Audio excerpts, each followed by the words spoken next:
Tonight, we drift into a story shaped not by sudden invention, but by years of quiet intention, unfolding slowly in rooms filled with soft lamplight and the gentle hum of machines. Far from the noise of product launches and headlines, the rise of the iPhone began in quieter corners, in sketches on whiteboards, in long evening walks taken by designers searching for simplicity, and in the quiet return of a man whose ideas had once shaped a small California garage. We start long before the world carried glowing rectangles in their pockets, in the late 1970s, when personal computers were still modest wooden frames with keys that clicked like typewriters. In those days, two young men sat at a small desk in Los Altos, assembling circuits by hand, imagining computers not as distant scientific tools, but as companions that might fit on a desk, beside a lamp, beside a notebook, ready to become part of an ordinary life. From those humble beginnings came a belief that technology should feel warm, approachable, and almost invisible. It was a philosophy that drifted gently through the decades inside Apple, shaping each quiet experiment and each step toward a future no one else quite saw. Even as the industry grew louder, competing through specifications and speed, Apple's focus remained strangely soft, centered on feel, on clarity, on removing complexity, one gentle layer at a time. In the mid-1990s, this vision dimmed for a moment. The company lost its footing, wandering through too many products with too little intention. But then, in a turn that felt almost like a breath of fresh evening air entering a crowded room, Steve Jobs returned. Not dramatically, not as the myth often suggests, but as a calm, focused presence. He stepped quietly into meeting rooms, into design studios, into conversations about what technology should mean, rather than what it simply could do. His presence was steady, almost meditative. He asked questions slowly, listened carefully, and challenged his teams to imagine not just devices, but experiences. Around him, engineers and designers began to work with a renewed sense of purpose, as if the lights in the building had warmed by a few subtle degrees.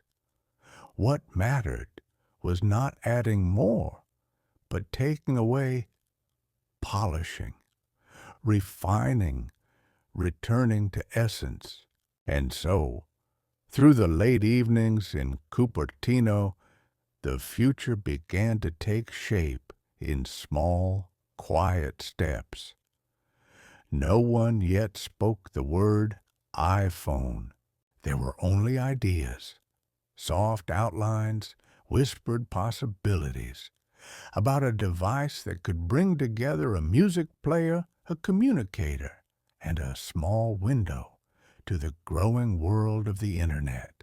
Tonight, we follow that story as it gently unfolds, from early sketches and hidden prototypes to the moment when a simple piece of glass would change how the world moves through its day and how it rests at night. In those early years, Apple's small team worked in a rhythm that felt almost handmade, guided by the idea that technology should be shaped gently toward the person using it. Their earliest computers, simple by today's standards, were born from patient soldering, careful assembly, and long hours spent imagining how ordinary people might someday use machines that had previously belonged only to laboratories and universities. This shift from institutional computing to personal computing was a quiet revolution, and Apple became one of its softest but most persistent voices. As the 1980s unfolded, Apple introduced the Macintosh, a computer that invited users into a world of windows and icons rather than lines of code. It was inspired by research at Xerox PARC, where engineers had demonstrated a new way of interacting with digital information, one shaped by images and movement rather than abstract commands. Steve Jobs saw this interface not as a technical novelty, but as a language that felt natural to the human mind. When the Macintosh emerged in 1984, it carried that belief forward, offering a graphical world that felt warmer than the blinking cursors of its time. Although the Macintosh did not dominate the market, its influence settled quietly across the industry. It introduced ideas that later became expectations, that computers should respond instantly, that typefaces should look beautiful, that design was not decoration, but structure. Within Apple, this thinking formed early layers of a philosophy that would someday guide the iPhone, an insistence that technology should disappear into the background, leaving the user with clarity and ease. But the years that followed were not gentle for the company. Conflicts over strategy and direction grew heavier, and eventually Jobs stepped away. Apple experimented with many products, printers, cameras, new computer lines, each attempting to recapture momentum. Yet, for all the activity, the guiding thread that had shaped the Macintosh began to fray. The market moved quickly, and Apple struggled to keep pace. By the mid-1990s, the company had faded to the edges of the industry it once influenced so deeply. Still, within quiet corners of its offices, a few engineers held on to the belief that Apple's future would be built not on quantity, but on coherence. They imagined a smaller, more focused product line, guided by clarity instead of breadth. They waited for someone who could help restore the early essential simplicity. That moment arrived in 1997 when Steve Jobs returned. He found a company full of potential, but diffused by too many directions. And so, calmly and deliberately, he began the work of narrowing, refining, and rebuilding. The story of the iPhone begins here, not with the device itself, but with the quiet rediscovery of intention. In the months after his return, Jobs walked through Apple's hallways like someone reacquainting himself with an old home. He spoke softly but directly, asking teams to explain their projects not just in technical terms, but in the language of purpose. Many products were set aside, not out of dismissal, but out of a desire to concentrate energy. What remained was a small, deliberate set of ideas, a streamlined Mac lineup, a new operating system born from his years at Next, and a growing curiosity about what might come after the computer. During this time, the digital world was changing rapidly. Music was shifting from physical discs to files stored on home computers. Internet connections were beginning to weave themselves into daily routines. And mobile phones, still simple in form and limited in function, were spreading into pockets around the world. Each of these changes carried quiet signals about the future, signals that Apple's teams were beginning to interpret. One of the first responses was the iPod. Launched in 2001, it was not the first digital music player nor the most technically complex, but it was the first to bring simplicity, design, and software into perfect alignment.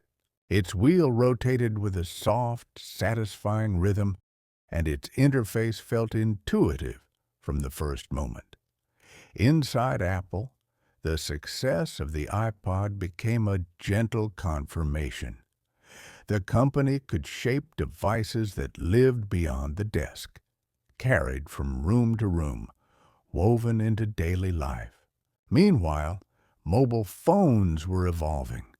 Manufacturers were adding rudimentary internet access, small cameras, and limited music playback. But these features were layered onto old designs: tiny screens, physical keyboards, dense menus. Nothing yet felt seamless, and this boundary between what phones were and what they might become, caught Jobs' attention. It was around this period that Apple quietly began experimenting with multi-touch technology. Early prototypes rested beneath sheets of glass in unmarked rooms, responding to more than one fingertip at a time. Engineers noticed how natural it felt to stretch, swipe, and glide across a smooth surface. These gestures carried a kind of softness, an emotional quality that keyboards and buttons could not replicate. Within Apple, a thought began to take shape, not loudly, not suddenly, but like the slow sharpening of a horizon line. What if a device could play music, browse the internet, and make calls all through the gentle movement of a fingertip? What if it felt less like a phone and more like a small window onto the digital world? The path to the iPhone was forming quietly, one experiment at a time. Before the idea fully settled, Apple explored a different ambition: a tablet. Engineers imagined a flat sheet of glass through which documents, photos, and music could flow with the ease of turning a page. In early prototypes, the screen responded instantly to touch, expanding images and scrolling text with movements that felt almost like breathing. Jobs watched these demonstrations with quiet fascination, noting how immediate and fluid the interaction seemed. But even as the tablet concept developed, the world outside was shifting. Phones were becoming more central to daily routines, used not just for voice calls, but for messages, calendars, and simple browsing. Jobs began to sense that a phone, more than a tablet, might become the next true personal device. It was carried everywhere, held close, used throughout the day, and yet no phone on the market felt truly intuitive. Their interfaces were built around physical keys, small screens, and nested menus that made even simple tasks feel mechanical. Inside Apple, the possibility grew clearer. The touchscreen technology developed for the tablet could be scaled down and shaped into something far more portable. A device that replaced buttons with gestures, that unified communication and media, and that offered the internet not through fragments, but through a cohesive, fluid experience. This was not a technical challenge alone. It was a design challenge, a question of how to let complexity fall away so only clarity remained. Teams began working in secrecy, forming small groups that collaborated across hardware, software, and design. Each component had to be reconsidered. Antennas were redesigned to accommodate the device's shape. Battery life had to support hours of browsing and music. A new operating system was crafted, drawing from the stability of macOS, but simplified for touch. The glass surface had to be strong enough to withstand daily handling, yet sensitive enough to detect the slightest movement. Throughout these efforts, Jobs appeared in meetings with his familiar blend of curiosity and precision. He asked how the device would feel in the hand, how the icons would appear in different lighting, how the typing experience would change without physical keys. His questions were not commands. They were invitations to think more deeply. And around him, the teams worked not with haste, but with careful intention, shaping a device that quietly edged closer to becoming real. By late 2005, the first integrated prototypes began to function, imperfect but promising. Screens lit up, animations glided across glass, and early calls were placed through a system still in its earliest form. The iPhone was emerging, not through a single breakthrough, but through hundreds of small, deliberate steps taken over many calm nights in Cupertino. As the prototypes evolved, the team confronted one of the most challenging aspects of the project: the keyboard. For decades, mobile phones had relied on rows of physical buttons, each click providing a familiar anchor for the fingers. Removing them felt risky, almost disruptive to long-standing habits. Yet the promise of a smooth glass surface, a canvas that could change with each task, was too compelling to ignore.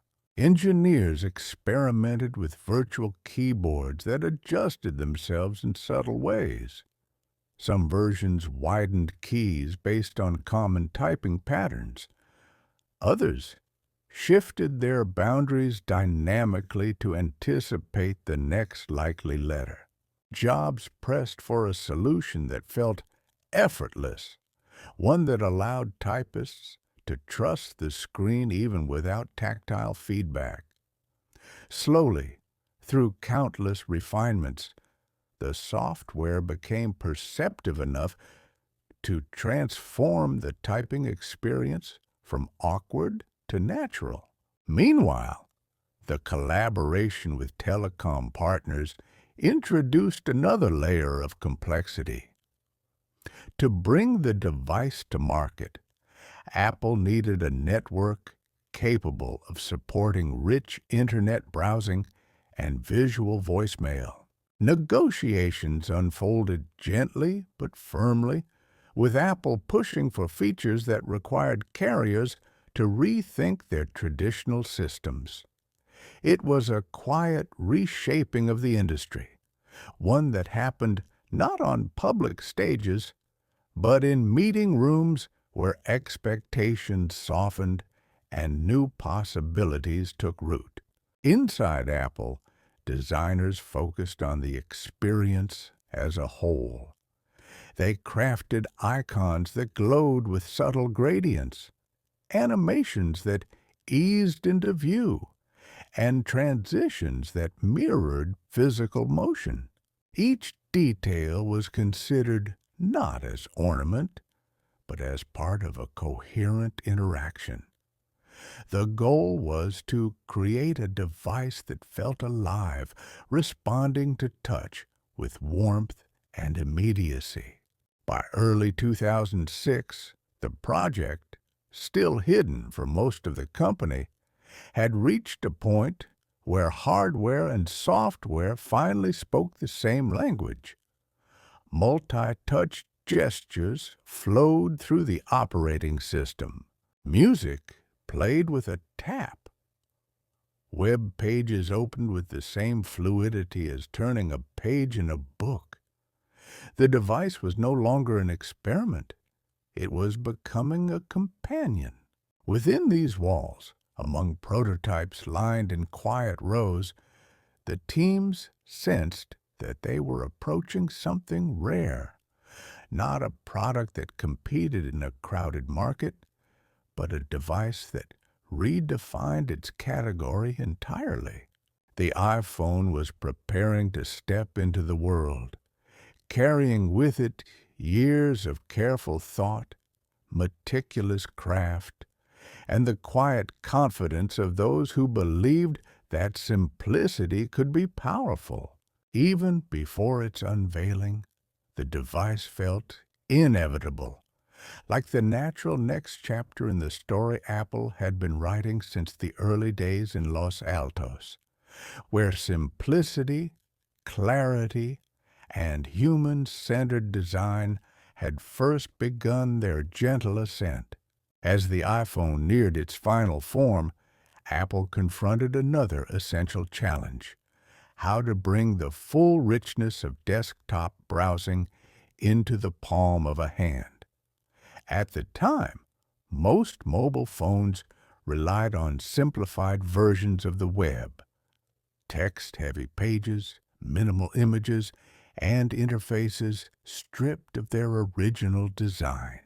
Jobs insisted that the iPhone should offer the real internet, not a reduced version of it.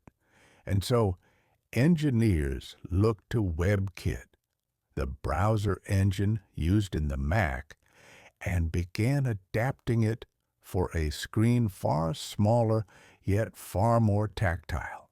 This required a quiet rethinking of how the web behaved. Pages had to render smoothly, pinch to zoom had to feel organic, and scrolling needed to respond with a sense of inertia that mirrored the physical world. When the first successful implementation emerged, pages gliding beneath fingertips as naturally as paper, the team recognized they had cleared one of the most significant hurdles. The iPhone would not merely access the web, it would invite users to explore it. During this same period, attention turned toward the device's sensors. Engineers integrated accelerometers to rotate the display when the phone shifted, proximity sensors to dim the screen near the ear, and ambient light sensors to adjust brightness automatically. These additions, though small in appearance, created an experience that felt intuitive and alive. The phone reacted quietly to its environment, as if aware of how it was being held, viewed, or used. Battery life posed yet another challenge. A device combining music, internet, multi-touch, and telephony required careful power management. Teams worked long nights refining custom chips and software routines that allowed the phone to sleep gracefully between tasks, conserving energy without compromising responsiveness. These optimizations, though invisible to users, formed the silent infrastructure beneath the iPhone's fluid experience. All the while, secrecy remained paramount. Conference rooms were locked. Prototypes traveled in sealed containers. Only a small circle within Apple understood how many disparate technologies were converging into a single device. This quiet, focused environment protected the project from external pressure, and allowed the teams to refine their work with patience rather than haste. By late 2006, the iPhone resembled its final self, a smooth rectangle of glass and metal powered by a new touch-driven operating system that felt both familiar and startlingly fresh. The device responded instantly, scrolled effortlessly, and held within it the early promise of a world where the boundary between digital and physical would feel increasingly faint. Within Apple's walls, there was a growing sense that something significant was about to unfold, even if the world outside had no idea what was coming. As the unveiling approached, the team prepared the device for its first appearance under bright lights. Yet behind the scenes, the software was still in motion, pieces being polished, refined, and integrated. The iPhone used a development system composed of multiple separate builds, each responsible for different functions, all stitched together for the keynote. It was a delicate arrangement, one that worked beautifully when handled with care, but could falter if pushed beyond its intended sequence. To ensure a smooth demonstration, the engineers created a precise routine: which apps to open, how long to remain in each, how to navigate between features without triggering instability. Jobs practiced this flow repeatedly, not as a performance, but as a quiet rehearsal of trust between the device and its creator. He wanted each moment to reflect the elegance of the product, the scrolling photos, the web browser sliding across the glass, the music player opening with gentle fluidity. Outside Apple, speculation was minimal. The company had hinted only that a major device was coming, something that combined communication and computing in a new way. But no one expected a touch-screen phone without physical keys. No one anticipated an interface that responded not with clicks, but with gestures. The industry had settled into familiar patterns, believing that smartphones required keyboards and styluses. Apple's vision stood quietly apart. In the final days before the announcement, rooms across Apple headquarters glowed late into the evening.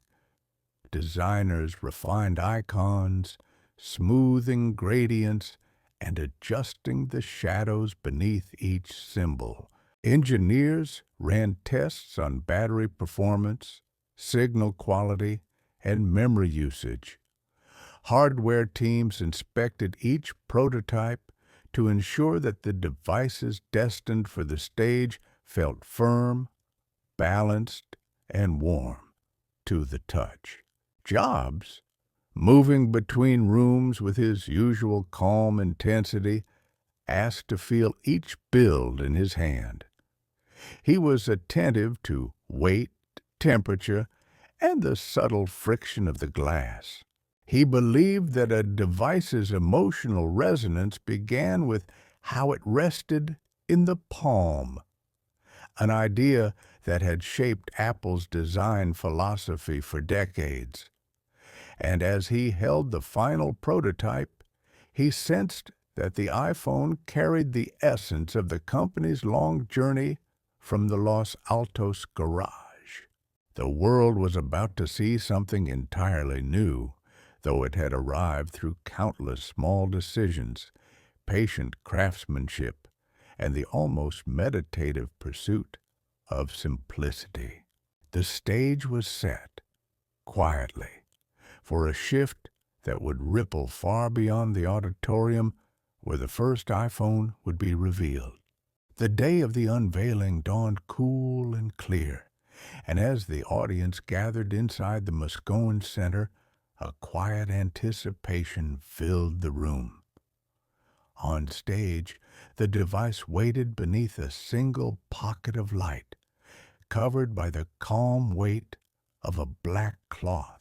Jobs stepped forward, speaking with a measured cadence that echoed the years of preparation behind him. He described a phone, a music player, and an internet communicator. 3 devices, yet one. Slowly, he revealed the iPhone. Its surface glimmered softly, framed by aluminum and glass.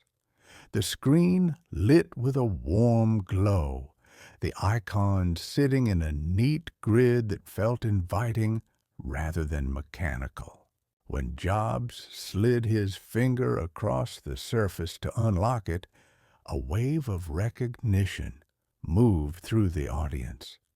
The gesture was simple, intuitive, almost instinctive. It was not technology demanding to be learned. It was technology meeting the user where they already were. He opened the music app, showing how songs scrolled with a single, fluid motion. He rotated the phone, and the screen turned with him, following the tilt of his hand. Then he opened the browser, navigating to a full desktop page, images, text, and layout intact. When he zoomed in on a photograph using 2 fingers, the gesture felt like a small revelation, a new language for interacting with information, one shaped by movement rather than buttons. Behind the scenes, the engineering team watched with quiet focus. They knew each step of the demonstration had to follow the practice sequence to avoid overloading the fragile integration of software builds.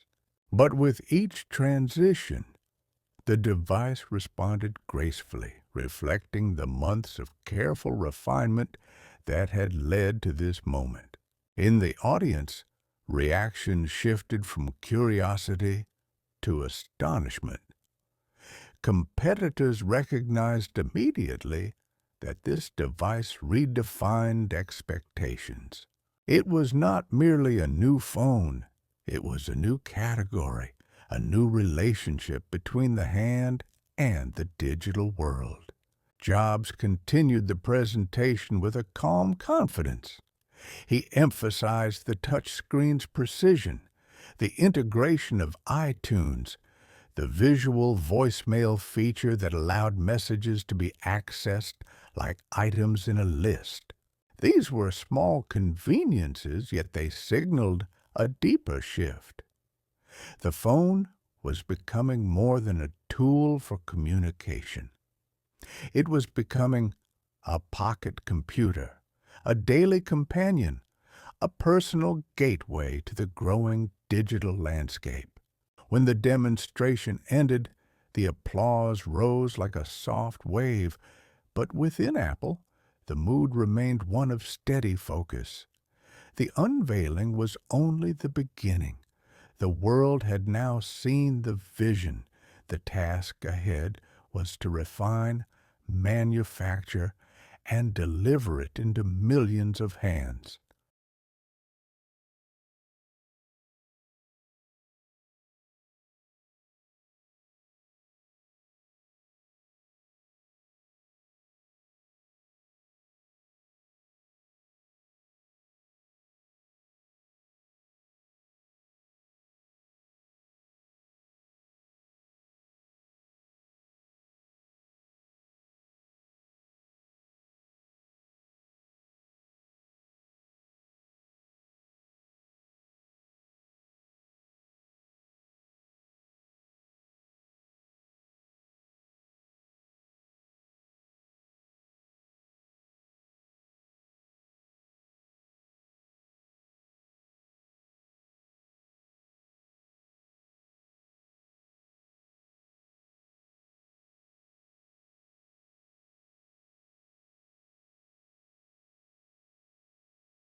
As adoption grew, the iPhone began to influence industries well beyond technology.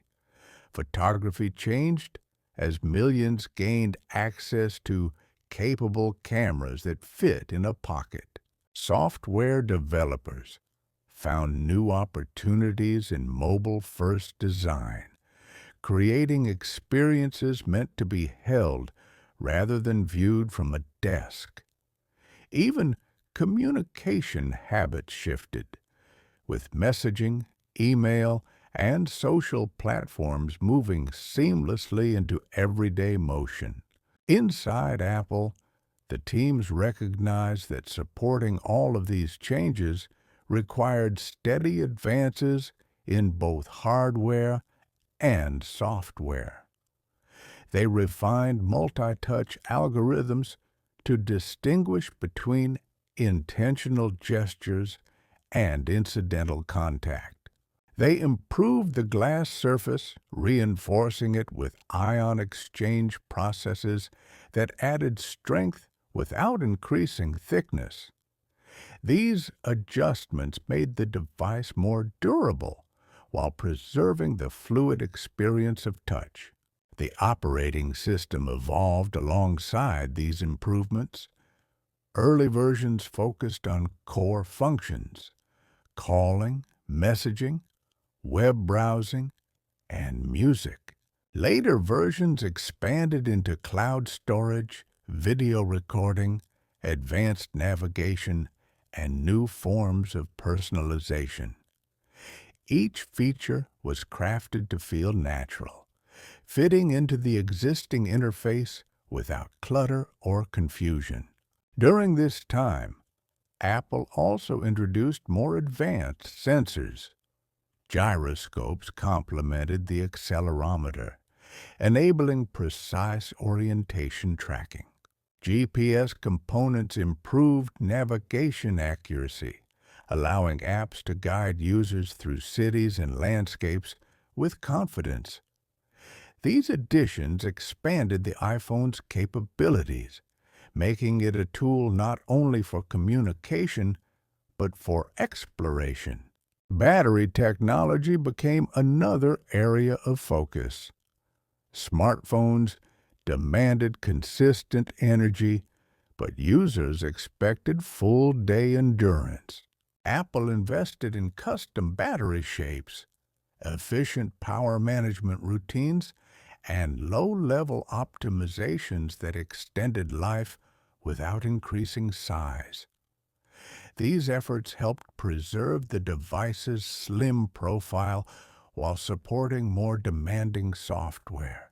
Security grew equally important.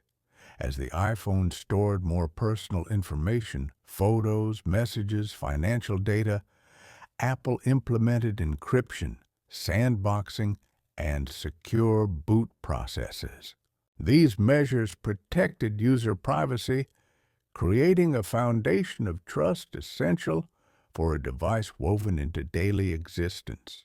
Through all of these changes, the iPhone retained its original purpose: to simplify interaction with the digital world. Each new component, each software refinement served this guiding principle. And as the device continued to evolve, it remained rooted in the quiet philosophy that technology should feel gentle, helpful, and unobtrusive. By the early 2010s, the iPhone had become an anchor in Apple's ecosystem. The introduction of iCloud allowed users to move effortlessly between devices with photos, notes, and messages syncing across computers, tablets, and phones. This shift turned the iPhone into a central node in a growing network, one shaped around continuity rather than isolation. Apple expanded the camera system with improved lenses, larger sensors, and advanced processing techniques. The device began capturing images with a level of clarity once reserved for dedicated cameras. computational photography emerged, blending multiple exposures to enhance detail and dynamic range. These innovations allowed even casual photographers to produce images filled with nuance. Meanwhile, the App Store matured into a global marketplace. Developers crafted tools for education, health, productivity, and creativity. Many small companies formed around ideas that could not have existed before mobile computing. Services delivered instantly through taps and gestures.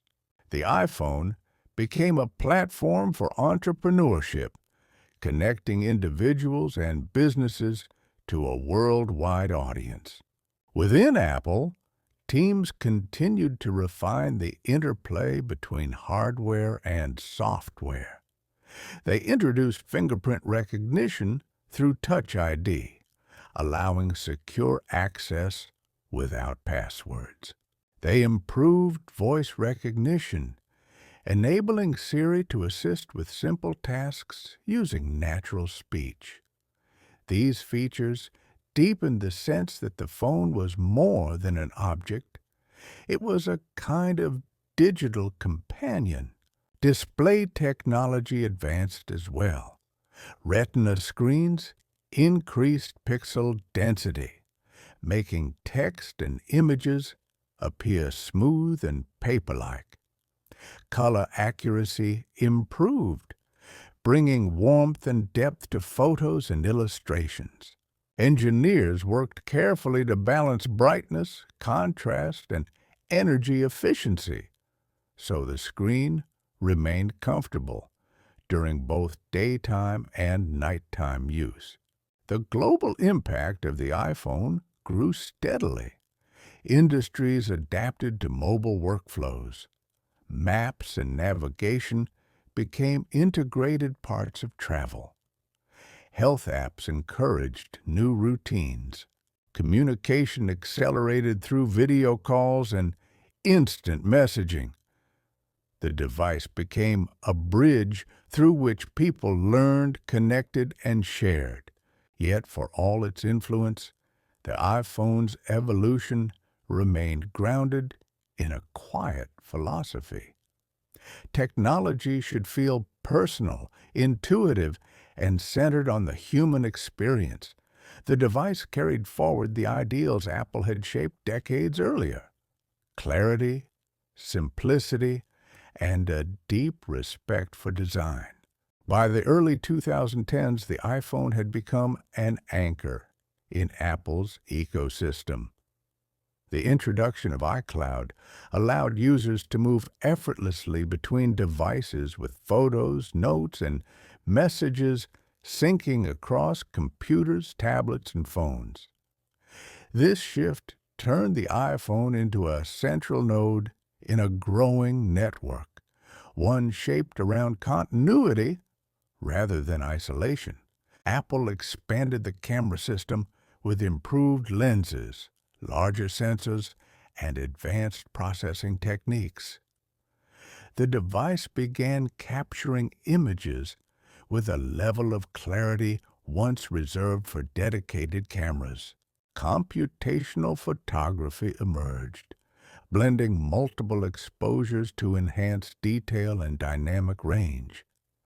These innovations allowed even casual photographers to produce images filled with nuance. Meanwhile, the App Store matured into a global marketplace. Developers crafted tools for education, health, productivity, and creativity. Many small companies formed around ideas that could not have existed before mobile computing. Services delivered instantly through taps and gestures. The iPhone became a platform for entrepreneurship, connecting individuals and businesses to a worldwide audience. Within Apple, teams continued to refine the interplay between hardware and software. They introduced fingerprint recognition through Touch ID, allowing secure access without passwords. They improved voice recognition, enabling Siri to assist with simple tasks using natural speech. These features deepened the sense that the phone was more than an object. It was a kind of digital companion. Display technology advanced as well. Retina screens increased pixel density, making text and images appear smooth and paper-like. Color accuracy improved, bringing warmth and depth to photos and illustrations. Engineers worked carefully to balance brightness, contrast, and energy efficiency, so the screen remained comfortable during both daytime and nighttime use. The global impact of the iPhone grew steadily. Industries adapted to mobile workflows. Maps and navigation became integrated parts of travel. Health apps encouraged new routines. Communication accelerated through video calls and instant messaging. The device became a bridge through which people learned, connected, and shared. Yet, for all its influence, the iPhone's evolution remained grounded in a quiet philosophy. Technology should feel personal, intuitive, and centered on the human experience. The device carried forward the ideals Apple had shaped decades earlier: clarity, simplicity, and a deep respect for design. As technology advanced, Apple began exploring new ways for the iPhone to sense and interpret the world. Cameras gained depth-sensing capabilities, enabling portrait effects and augmented reality experiences.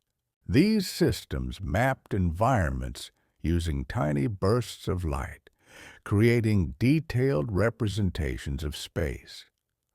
Though the underlying algorithms were complex, the user experience remained soft and seamless.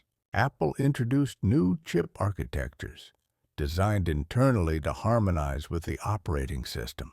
These chips handled graphics, machine learning, and image processing with remarkable efficiency. Background tasks flowed quietly, enabling real-time suggestions, predictive typing, and intelligent photo organization. Each improvement unfolded gently, enriching the device without overwhelming the user. Wireless communication improved significantly. Faster cellular networks allowed high-quality video calls and rapid downloads. Wi-Fi standards evolved to support stronger connections in crowded environments. Engineers worked to ensure the iPhone adapted dynamically, preserving signal strength and battery life in shifting conditions. The company also placed increasing emphasis on privacy. Features were designed so that personal data remained on the device whenever possible. Machine learning models processed information locally, reducing reliance on cloud servers. These choices reinforced Apple's long-standing belief that technology should respect the individual, not only in form and function, but in the protection of their information. Meanwhile, developers embraced new frameworks for augmented reality, music production, health tracking, and scientific measurement. The iPhone became a tool for artists, researchers, educators, and explorers. Its sensors captured motion, light, sound, and spatial depth with remarkable precision. Apps transformed these signals into creative opportunities, enabling experiences that blended the physical and digital worlds. Through all of this, the iPhone's design remained calm and coherent. Edges softened, materials improved, and components integrated more closely with each new generation. The device grew more capable, yet simpler in spirit, reflecting Apple's quiet pursuit of refinement rather than reinvention. The iPhone had become a constant presence in modern life, evolving gently through thoughtful iterations that shaped how people communicated, created, and understood their surroundings. Its influence extended far beyond its physical form, touching the rhythms of daily routines in subtle and lasting ways. As the years progressed, the iPhone continued to integrate itself into the broader landscape of digital living.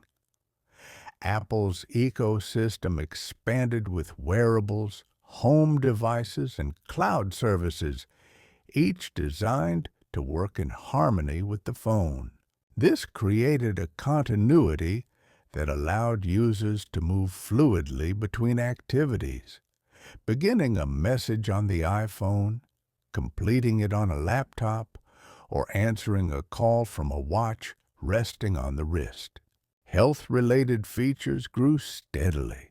Sensors measured steps, heart rate, and movement patterns, offering gentle insights into daily well-being. Apps encouraged mindfulness, sleep tracking, and balanced activity.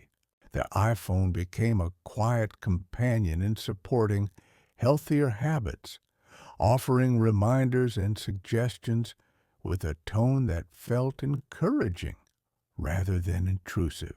Photography advanced once again through computational techniques that combined multiple layers of information. Images gained improved clarity in low light, more accurate color reproduction, and enhanced depth perception. These abilities allowed users to preserve fleeting moments with remarkable detail. The camera became a memory-keeping instrument woven into daily life. Developers continued shaping new possibilities. Machine learning frameworks enabled apps that translated languages in real time, identified plants and landmarks, and assisted with accessibility. Tools for musicians, designers, and students expanded, allowing people to create and learn wherever they happened to be. The phone became a kind of portable studio, a classroom, and a library, all enclosed within a device resting quietly in the hand. Apple focused on making the operating system more intuitive. Gestures became smoother, notifications more organized, and settings easier to navigate. Users could shift between tasks with gentle swipes and subtle movements. These refinements made the device feel calm and predictable, aligning with the broader philosophy of reducing friction in everyday interaction. The iPhone's presence in global culture became unmistakable. It shaped communication styles, influenced creative expression, and contributed to shifts in how people accessed information. Yet, its rise remained steady rather than abrupt. Through each generation, the device evolved with quiet confidence, guided by the same foundational belief that technology should feel natural, supportive, and human-centered. As its capabilities expanded, the iPhone continued to serve as a companion to daily life, helping people navigate, communicate, create, and remember with a gentle glow that echoed Apple's long pursuit of simplicity and clarity. As the iPhone matured, it also became a quiet force in shaping global industries. Developers created entire businesses that lived entirely within the digital world, offering transportation services, delivery tools, financial management, and entertainment, all accessed through a simple tap. This shift changed how people moved, shopped, learned, and connected, often without noticing the gradual transition beneath their routines. Communication evolved with similar subtlety.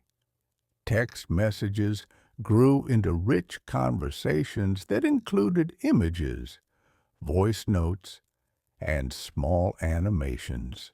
Video calls became effortless, allowing families to speak across great distances as if separated only by a thin sheet of glass. Social platforms blossomed, enabling communities to form around shared experiences, interests, and ideas. The iPhone served as a gentle doorway into these gatherings, offering connection through a quiet glow. Apple continued refining the device with an emphasis on longevity and balance. Materials were strengthened through new manufacturing processes. Screens gained improved resistance to scratches and impact. Internal components were arranged with greater efficiency, allowing for thinner profiles without compromising durability. These changes ensured that the phone could accompany users through the full rhythm of their days. Software updates arrived with regularity, bringing new features that integrated seamlessly with existing ones. Some updates introduced refined gestures. Others offered enhanced security or improved battery performance. Together, these steady improvements helped the phone remain fresh and capable even years after its initial purchase. This continuity became one of Apple's quiet signatures. The company also invested heavily in accessibility. VoiceOver allowed the visually impaired to navigate the interface with spoken descriptions. Assistive touch provided alternative controls for users who faced physical limitations. Closed captions, text-to-speech, and customizable interface settings expanded access to millions. These features were not add-ons. They were built into the fabric of the operating system, reflecting Apple's commitment to inclusivity. Environmental initiatives gained momentum as well. Apple focused on reducing the carbon footprint of each device, increasing the use of recycled materials, and shifting factories to renewable energy. Packaging became more minimal, and components were designed for better efficiency. These efforts unfolded quietly, yet they shaped a more sustainable path forward. Through all of this, the iPhone remained a companion, a device that adapted to countless roles, yet preserved a sense of calm clarity at its core. As the iPhone became deeply woven into the fabric of modern life, its influence on creativity grew more visible. Musicians composed melodies on mobile instruments. Writers drafted stories in cafes and parks. Filmmakers shot entire scenes using only the phone's camera and editing tools. These creative acts were made possible by the device's combination of portability, power, and intuitive design. Education shifted gently as well. Students used the phone to review lessons, translate languages, and explore subjects through interactive apps. Teachers shared materials instantly. Parents monitored progress and encouraged new forms of learning. The iPhone supported these efforts quietly, serving as both a reference tool and a gateway to broader knowledge. Health and wellness features expanded further, integrating heart rate monitoring, sleep analysis, and exercise tracking. These tools offered gentle reminders to move, rest, hydrate, or breathe deeply. For many users, the iPhone became an unobtrusive companion in their pursuit of well-being, less a directive force and more a supportive presence. The device also began assisting with navigation in new ways. Maps grew more accurate. Transit information appeared in real time. Indoor positioning systems guided people through airports, malls, and campuses. These advances transformed the phone into a personal guide, offering orientation with calm precision. Apple continued to invest in the interplay between software and specialized hardware. Machine learning engines were built directly into the chips, allowing the device to interpret voice commands, classify images, and suggest actions without relying on distant servers. These improvements enhanced privacy while enabling more intelligent behavior. The phone responded more naturally, adapting softly to patterns and habits. Meanwhile, the camera evolved into a sophisticated imaging system. Multiple lenses captured depth and detail from varying perspectives. Real-time processing balanced exposure across shadows and highlights. Low-light photography improved dramatically, giving users the ability to document moments that once faded into darkness. These advancements occurred quietly, with each generation adding subtle refinements that enhanced the user experience. Through these years of innovation, the iPhone remained rooted in the same guiding philosophy that shaped its earliest designs: clarity, simplicity, and a deep respect for the way people move through the world.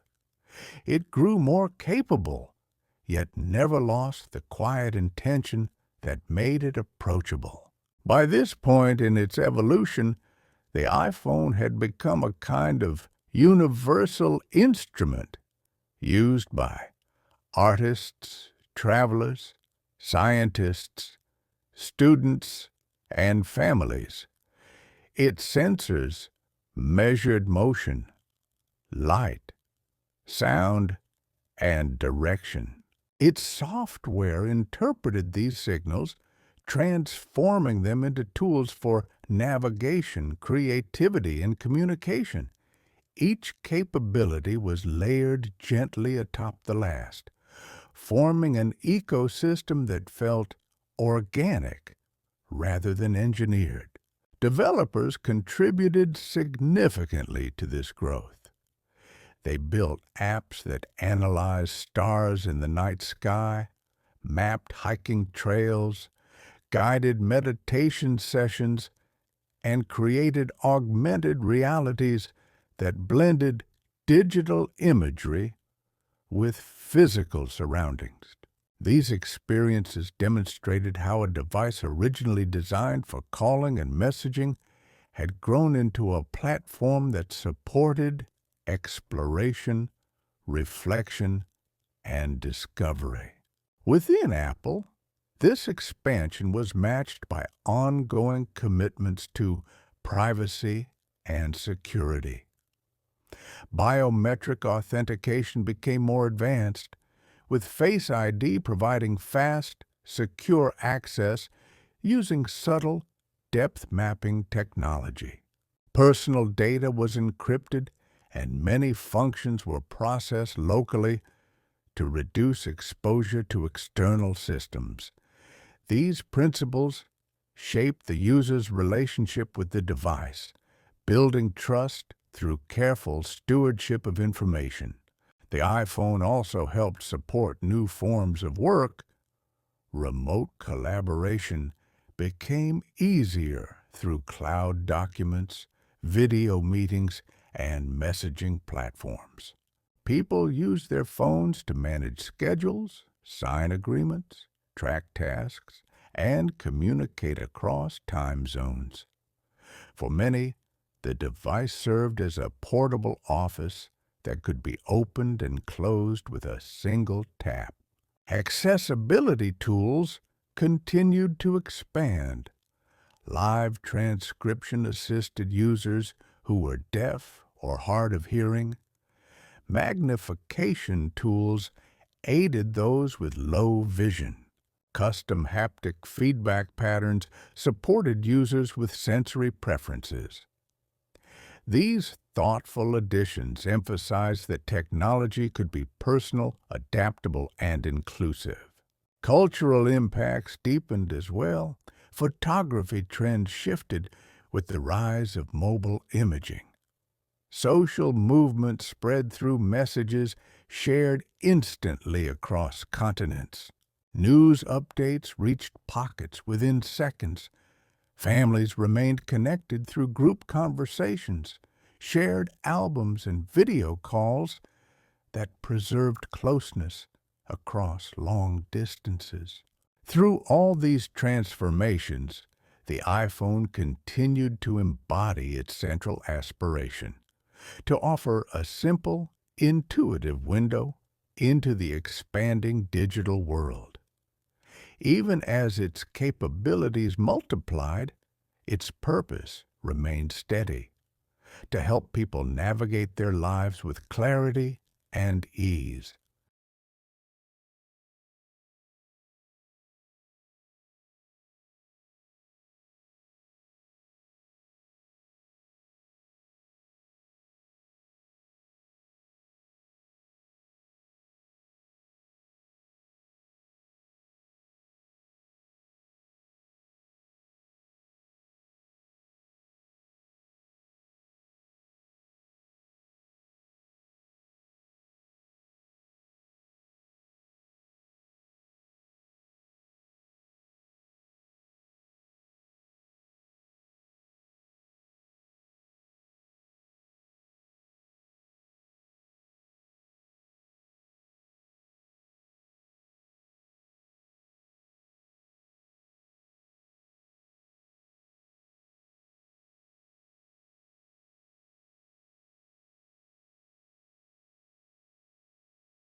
Tonight, as we come to the end of this journey, we return to the quiet philosophy that shaped the iPhone from its earliest days.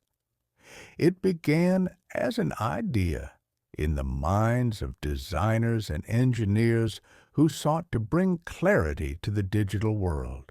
Over time, through careful refinement and thoughtful intention, that idea became a device carried in millions of hands, illuminating daily life with gentle constancy. The iPhone story is one of patience, of small advances layered softly over many years. Each generation strengthened the connection between people and the information they relied upon. Each improvement made the technology more approachable, more intuitive, and more aligned with the natural movements of the human hand. These changes were subtle, yet enduring, shaping habits and expectations in ways that gradually transformed modern life. Behind every device were teams who worked quietly to ensure that each detail, Every curve of the frame, every shimmer of the display, every transition between screens felt calm and intentional. Their efforts reflected Apple's belief that design is not merely what a product looks like, but how it behaves, how it comforts, and how it supports the user with gentle clarity. And so, the iPhone settled into the fabric of the world, not as a symbol of rapid change, but as a companion that moves steadily alongside us. It offered connection when distance felt great. It preserved memories as they unfolded. It helped navigate unfamiliar streets, capture fleeting light, and stay close to those who mattered most. Now, as this story comes to rest, imagine an iPhone placed quietly on a nightstand. Its screen fades to black. Its sensors grow still. And within its simple form lies the echo of decades of thoughtful innovation, a small window of light shaped by countless careful hands. The room grows calm, the world softens, and the device rests beside you, silent and patient, waiting for morning. Good night.